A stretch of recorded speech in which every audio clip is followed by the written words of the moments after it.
The Los Angeles Lakers have officially booked their trips to Cancun, man, joining the Sacramento Kings and things of that nature, joining the Orlando Magic. And they lost in 5 games. Gentlemen's sweep. Yeah, Mills, I'm sorry. That was a stray. My fault. But that wasn't right. Ironically enough, you have a Luka Doncic and a LeBron James, and you lose in 5 to Anthony Edwards, Julius Randle, and Jaden McDaniels. Well, wait, first of all, you lose game 5 to Rudy Gobert. Let's just make that abundantly clear. 27-24. Wow. 27. And he had a historical career night against the Los Angeles Lakers, who had size on the bench but wouldn't play the size. And I see everybody talking about, well, when you're in these moments, you know, if you play the size and you're going to be minimized on the offensive end, but it's like, that doesn't matter. You cannot get them off the old boards. That's the problem. Deal with the offense later. Get the one-shot possessions. Like, you have to get them to one-shot possessions, and they failed to do so. And when you have LeBron and Ruby playing your center against a 7-3 guy, it could be Michael Jordan down. It could be Kobe Bryant. It doesn't matter about the greatness. It's size just overwhelms people sometimes. Pause. Mills, you want to go? Because he hit the nail on the head right there. I thought it was hilarious how Rudy was kind of like smirking. Did you guys see his post-game interview? His post-game had me rolling for some reason because he was kind of like, yeah, like, I'm just that guy. Yeah, he had 27 and 20. Like, that was like a Wilt Chamberlain-esque performance. I have not liked the Lakers' moves roster-wise the past few years. It was like, yes, coaching could have been better and sharper, but I just didn't even like their roster. You gotta have a big. Just real quick before you go, B. They traded for Mark Williams. Trade didn't go through because of physical. So if they just let that joint rock, they would have had their 7-foot big. That is a little better than Jackson Hayes. But go ahead, B. I think I'm a disagree. I think this entire series is lost because of coaching. I think this entire series was line up mess ups, because I don't want to say the F word. And honestly, I think it was a misconception on what to do defensively against the Minnesota Timberwolves. I mean, dude, in my opinion, there's roles that are defined on the court at all times.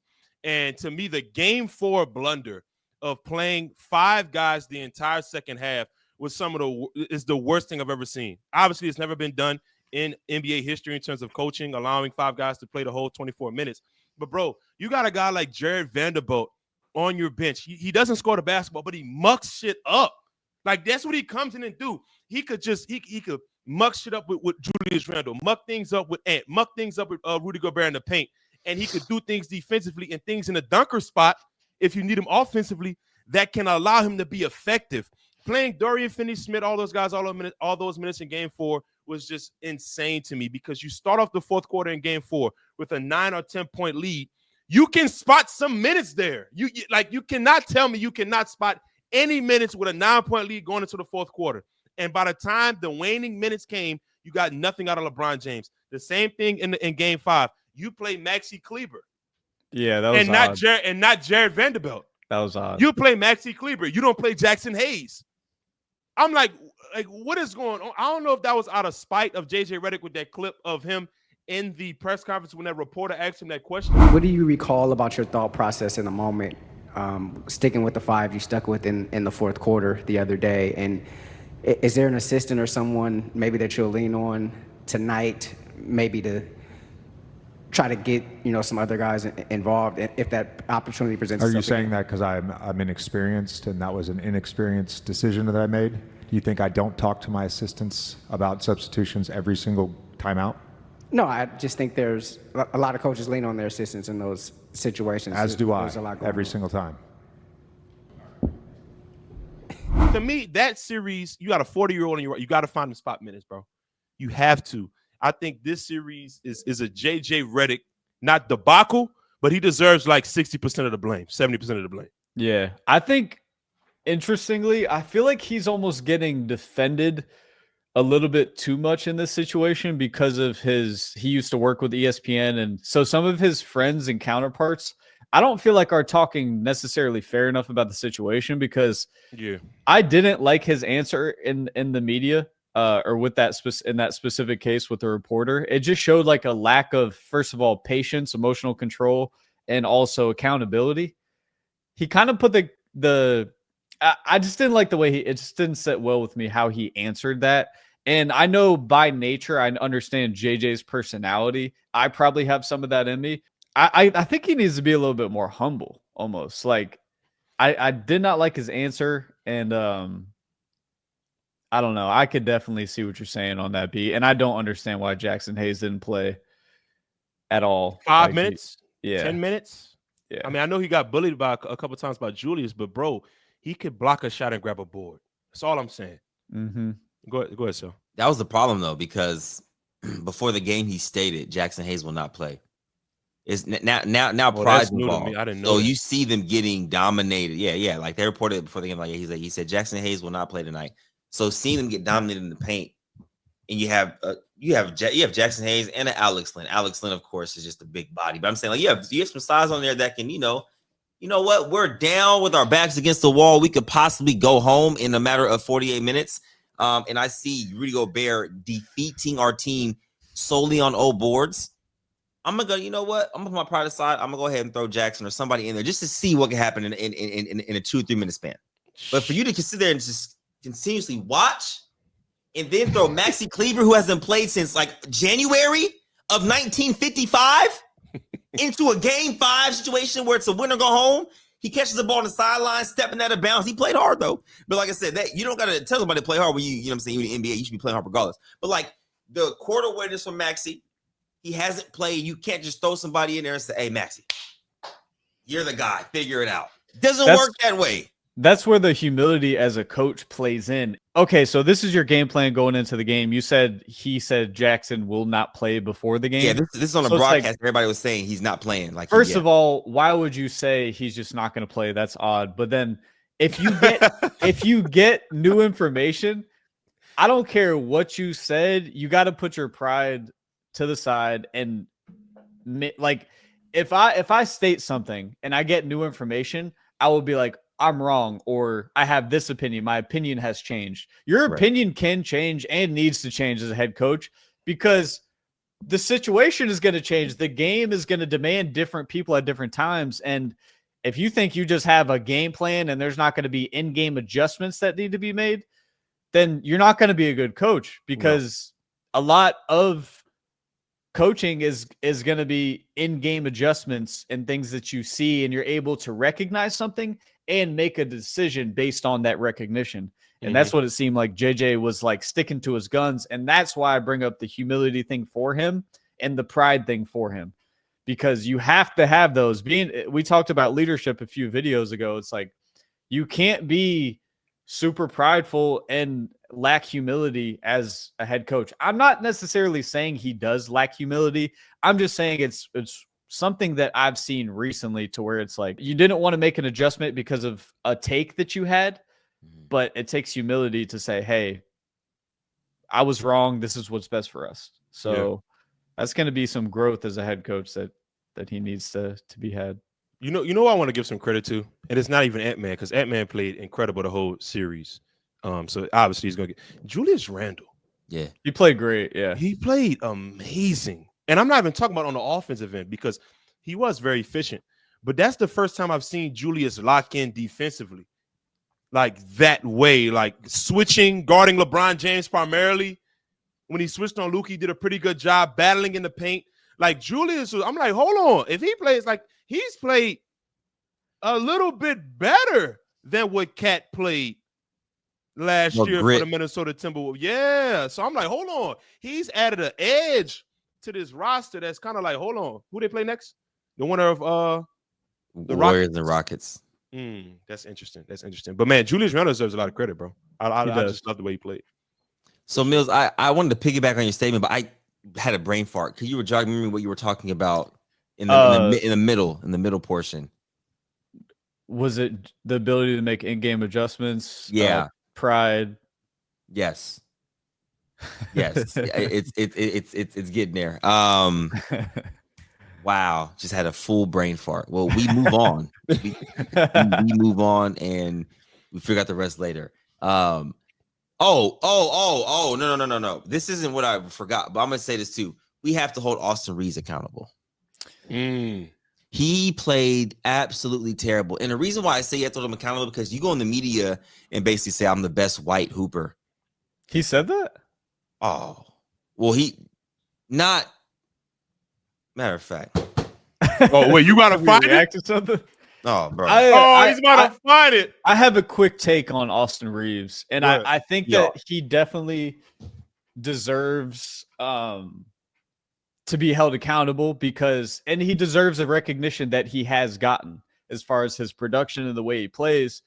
But if I'm being totally honest, I think the media is coming down too hard on him because I don't think that you should, if you're a championship caliber team, you should be holding him accountable. I just don't think he's that caliber of player to have that high of expectation for, if I'm being honest. Like, I think he's a really good player, and I don't want to take credit away from him, but I think you have to reset expectations with him, especially in the playoffs where everything changes. Game plans tighten up, the level of defense rises. I think he's really good, but when you talk about the playoffs and winning games, he deserves to be held accountable, of course, but I think the expectations may have been a little bit too high for him, to be honest. So, Mills, let me ask you this. Oh, go ahead, sir. No, I was going to put this up screen. This is a quote, Legion Hoops. As a white guy in the NBA, I sometimes look at white players and I'm like, they're not very good. So it's a stigma that I think is real. So you can't go and say that and get outperformed by your counterpart. Like Dante DiVincenzo outperformed him in terms of just impact. Oh, that's a dog. You know what I'm saying? That's so it's like dog right there. He didn't verbatim say I'm the best white guy. I was paraphrasing, but you say that's a bold statement. That's like me saying, yeah, content creators that are left-handed, I see a few of them and they're just not very good. And I go out there and have 2 points on 1 of 12 from shooting for the series. Like, you know what I mean? Like it's stuff like that. I get what you're saying. You know what I'm saying? Like, I feel disrespected by it. I mean, it's like I'm not in the league, but like I don't like that statement. I don't like that. So Mills, answer. I want to ask both of you guys this question. And I'm go ahead. Never mind. Let me stop. No, I want you to go. No. You Go. I just don't think that that's a fair statement. I would not say that to other white people or about other white people. I just wouldn't say it. I'm not gonna go into him though. Yeah, yes or no question for both of y'all. Is Austin Reaves the third option for a championship team? No. Respectfully, I think he's a good player, but I think if those are your expectations for him, I honestly don't think he's there as a playoff caliber player. That's all I'm saying. Expectations were too high. Reset them. Well, okay, if we're talking about third option championship players, Kyle Kuzma was a third option on the winning championship team with the Lakers, right? So can we compare who's the better player, Kuzma or Reaves? Currently, you got to say Reaves, right? But Kuzma's also like 6'9". Then you have Chris Middleton, third option. Oh, he ain't Chris Middleton. Well, actually, no. K-Mid was low-key the second option. Drew was the third option. Yeah, Drew's third option. Okay, so like Drew Holiday. He ain't Drew. Hello. I want to see you do it in the playoffs, though. Kristaps Porzingis. I set that expectation for you. Oh yeah, Kristaps Porzingis, third option. Damn. Who was the Nuggets' third option? Was it MPJ or AG? AG. Either one. AG. Wow. AG's third option. We could talk about the Golden State Warriors. Steph, Wiggins, Jimmy. Clay was his third option when they won. Wiggins. I'm taking 2022 Wiggins tough. Oh no, Wiggins was like the second option that series against the Celtics. We already did them. It's KP. Yeah. Damn. I mean, reset expectations is all I'm Detroit saying. Pistons. He's a good player, but Detroit. Who they third option? No 4? No. Right now. It's Cade. Then it's Loki, like a mix of Malik Beasley with Jalen Duren. Oh, they stink. They're just a green team. Oh no, Tobias Harris. Okay. I'm about to say it's stink. Oh my god. But man, so yeah, I think he could potentially be, because in 2023 he had a great playoff run. He did. He had some great games against Memphis. He had some good games against the Warriors. He had a great run. I just think this Minnesota team is just way too athletic and physical for him. Yeah, not to get too long-winded, because we still have a few things to talk about in this topic. We have LeBron James to talk about, and we have Luka Doncic to talk about. But I want to talk about Luka Doncic first. BLS, you had sent me a clip that I literally already had up. Oh wow! Like it was already up. It was already up. So we're not going to worry about the caption. This is just Luka Doncic in his first few years in the league. We're going to show about 30 seconds. Just look at the speed of how he's moving, and bro. You would think someone gets better, right? We're not saying Luka hasn't gotten, but Luka is generational. He's amazing. He is amazing. But imagine if he stayed in this type of shape. Everybody says he's 26 and the body changes. And I'm like, 26, you're entering your athletic prime. So, but this is Luka. Like, just look at how fast he's moving. Oh my God, that's off one. Like, hey, yeah. If Lakers get this Luka, dunk that. You feel what I'm saying? Whoa. You feel what I'm saying? Like, hey, he's elusive as hell right here. Oh my God. He looks like he has no inflammation here. Yeah, because I ain't gonna lie, that blubber he got is pure inflammation. No, it's just that beer, bro. That beer do it to you. Yeah, I can buy it. Like what? Whoa. That's nice. And one. Like, this is like, bro. Oh, like, that push cross is quick. Oh yeah, he's. Hey, come on, man. Westbrook. Hold on. But yeah, I mean, you guys get the gist of it. It's like, yeah. What do you guys think happened? And for me, using age as an excuse is inexcusable, because I can speak from experience. When I was 18, 19, 20, I might have been, more physical, buffer and all that. But I got right back into that when I started dedicating myself to getting back in the gym and getting back to in shape. You know what I'm saying? So it's like, and people are using an age thing, but you're playing for a multi-billion-dollar industry. You have all the necessities you need. You have access to everything. Your job is to play at the highest level and be the highest and best version of yourself. I don't know. Fellas, talk to me. Age is not an issue there. It's not an issue. It's just a lack of discipline with your diet. I mean, that's very simple. It's what you're putting in your body. It's clearly not really cared about for Luka, if I'm being honest. Like, it's really simple. If you want to be in really great shape and drop body fat, it becomes a number game. It's really simple. And I mean, it's very clear that he's not taking it seriously. If he was, I don't buy into the whole like age or body type thing. Like, if you want to get into shape, you can. I promise you. It's just how bad you want to get into shape. Agreed. Bro, it looks like somebody got comfortable. Yeah. I mean, from what that looked like, Luka figured out real early, oh, this shit easy. And then, bro, he's 26. Exactly. Sorry, B. And throughout those years, he was like, oh, man, I ain't got to do that, man. This game, like, this light, I ain't got to worry about that. Woo-woo. And as a result, it looked like it was a buildup of comfortability that he had with bad habits. And now you got to break them habits, because you are, and I saw Kendrick Perkins say this, and I totally agree, you the worst defensive superstar I've ever watched. Like, it's not even close. I don't know any other superstar in the league. Jokic is serviceable defensively. Hell, James Harden was serviceable at least defensively. I saw a stat that said he got blown by on 65% of his drives. You are a cone, brother. Like, I'm gonna keep it a bean. It looks like a guy that got comfortable with dominating the league at such a young age that he felt like he didn't have to do the things that got him there. Well, I want to actually combat one of your points about James Harden.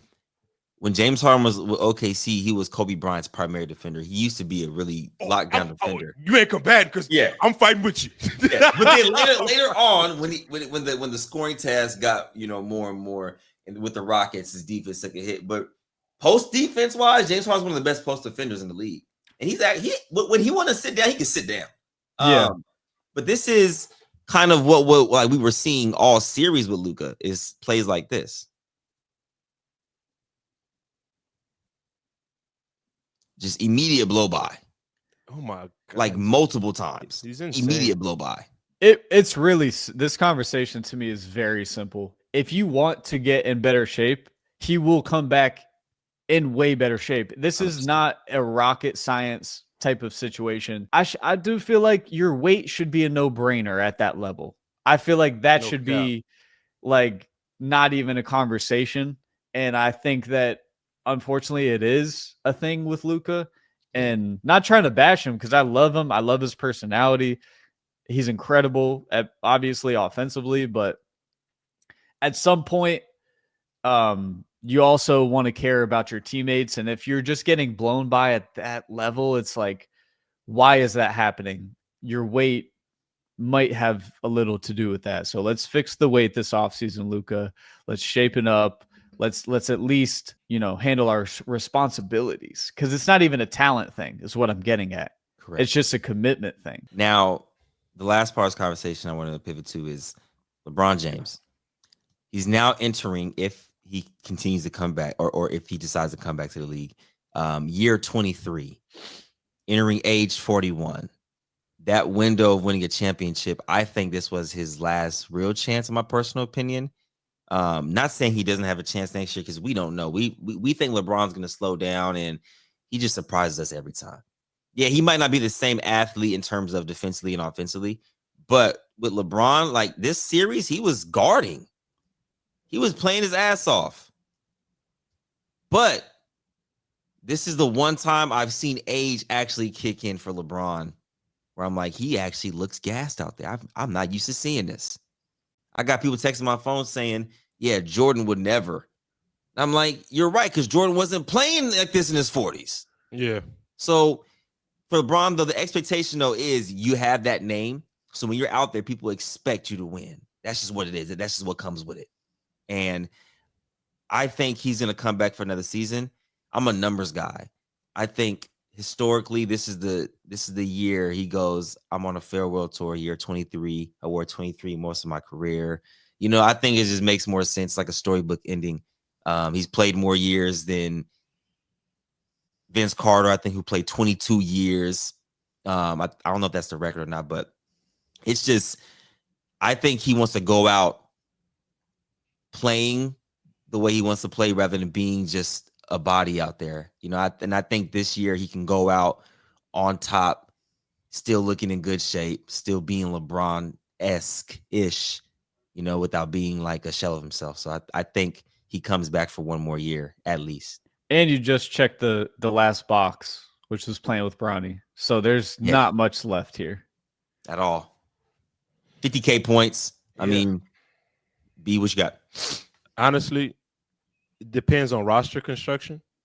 Correct. To me, if they can, muster up some things and address some of the holes they have in their roster, like two legit big men that are serviceable and that can grab boards, and kind of like Luka had with Daniel Gafford and Derek Lively. If they could have two big men like that could come in and be serviceable like that, I think it changes a lot of things. But if they don't, I could definitely see your points of it being a ceremonial ending. With it being year 23, I wore 23, it's time to go. But if they find some guys and Luka is locked in, I could see him playing a couple more. Go ahead, Mills. Yeah, he can still win. And I think, of course he wants one more championship, but I agree with what you said, B. If he doesn't see it necessarily, I think it's going to become this is like a farewell year instead of I'm still chasing the championship, Yeah. And of course, LeBron holds himself to a standard every single year. We're never going to see a version of LeBron that's just like non-disciplined or like, you see that severe drop off. I don't think we're going to see that with Bron at all, because he's just so tight knit, the way he lives his life, so disciplined. So I don't see that I don't see him like taking a year where it's like, oh, this is just, I'm not going to try. This is a farewell year. But I do think he's going to say, okay, let's try one more time. And then, I mean, it's getting to that time. He's going to be 41. It's insane. Yeah. And the reason, oh no, go ahead. What was your question? If I'm Rob Pelinka, what am I prioritizing? The future. Good Lord. Yeah. But what do you mean by that, though? You got to prioritize financial too. That's what I'm saying, because there's a new collective bargaining agreement happening, right? I believe so on the way. That's what I'm saying. So am I prioritizing LeBron James and making sure I get him for at least 2 more, or am I prioritizing my future with getting assets for Luka and making him my sole purpose? Well, let me add this. Let me add this. The reason why I said farewell is because LeBron has a player option at right now. So he can opt in $52 million or opt out and become a UFA this summer. And the one thing about LeBron that I always respect, he's never requested no trade, never been traded. He fulfills his contractual obligation. He stays until the contract's up, and then he gets to pick where he wants to go, and he's won everywhere he's gone. Proof is in the pudding. So if he decides I'm going to opt out, I think he's going to opt out regardless to try to get one more big contract and just, you know what I'm saying? Because he's a UFA in 2027. So if he could be a UFA 1 year earlier to get another 2-year contract, whether it be for like 115, whatever the contract is going to be, so he can get another big lump sum, I think he'll do that. But also it gives him the power where he's like, I can opt out. Now I can go shop around I can go to the Mavs, I can go to the Warriors, I can go anywhere. He could potentially take a very big pay cut if he wants to try to go win again. And that chances of that happening, pie chart, 50% chance, 40% chance. It's high for me. I think it's high. I think he sees like the direction the Lakers are going. You trade AD. Braun had that press conference where they asked him like, what do you think that like the roster can look like? Whatever. He's like, I don't want to say too much because last time AD said something what he wanted, they traded him. Yeah. So Braun kind of knows like, I think he's understanding maybe his power in that organization is kind of diminishing a little bit because they're going to probably focus it on Luka. And I don't know if Braun he might not want to be a part of that. I don't know. I'd chase a ring. I'd find the best situation, go try to win a ring. Bump all that other stuff. Forget everything else. You're good. Mills, best situation then. Best situation for him playing wise? Mm-hmm. I don't know about all the cap space and how, you know what I mean? Who could even be a free agent? He could sign for the vet minimum if possible. He could sign for the vet minimum if he wants for 1 year option. What team though? What team would you go to? Let's see what makes the most sense. Oh, I know for sure. Where? 2 teams. You go back to Cleveland. End your career in Cleveland with that nucleus over there. Fire. That'd be fire. Or you just say bump it and go to the Celtics.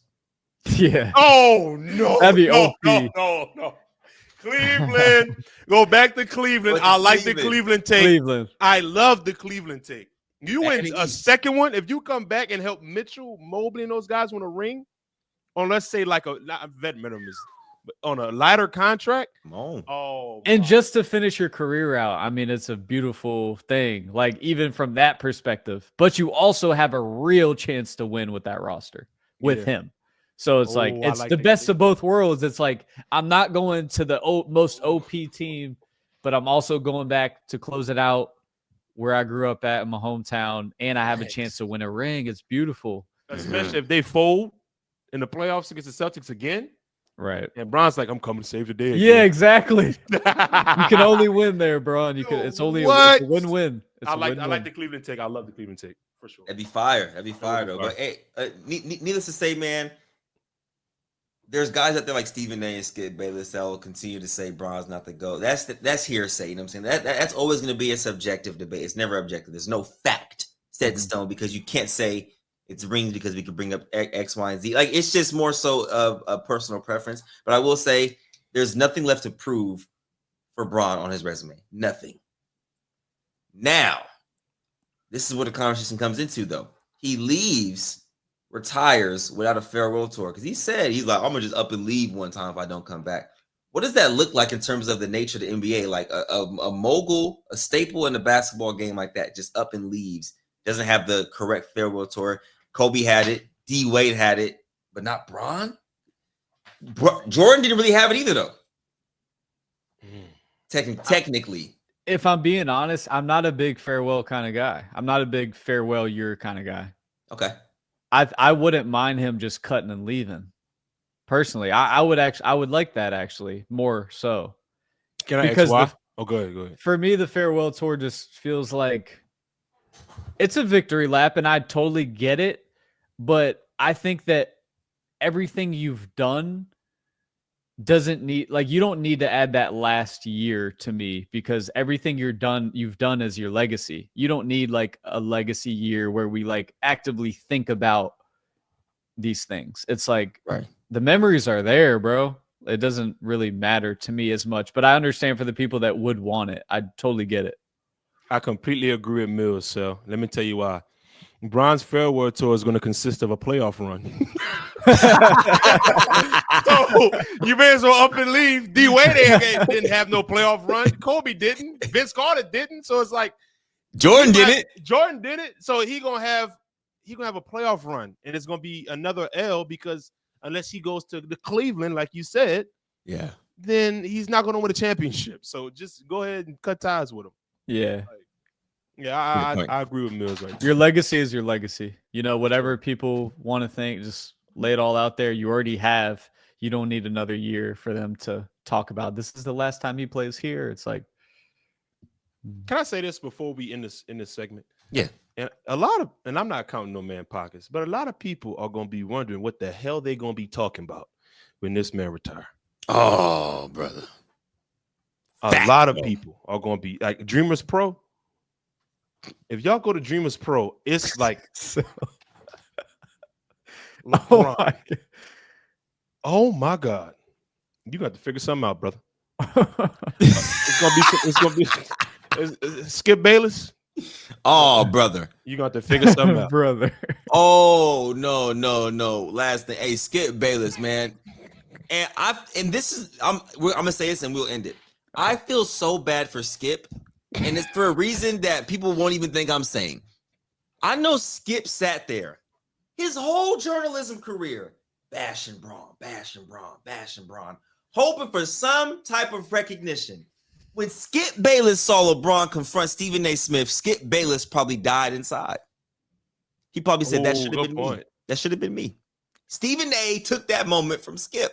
So no matter what, the only journalist or analyst that can say they had an altercation with Braun face to face is Stephen A. And Skip prided his career on it. If you feel like you missed out, because I'm sorry, I gotta cut you off here. If you feel like you that is your moment, that's our problem with the business. 100%. That's the 100%. Problem with media. If you feel like, oh my God, I missed out on him bullying me. Dang it, I wanted that attention so bad. You're in the wrong, but it's a problem with the business then. Get out of here, bro. 100%. 100%. Get out of here, bro. Go get bullied somewhere else, weirdo.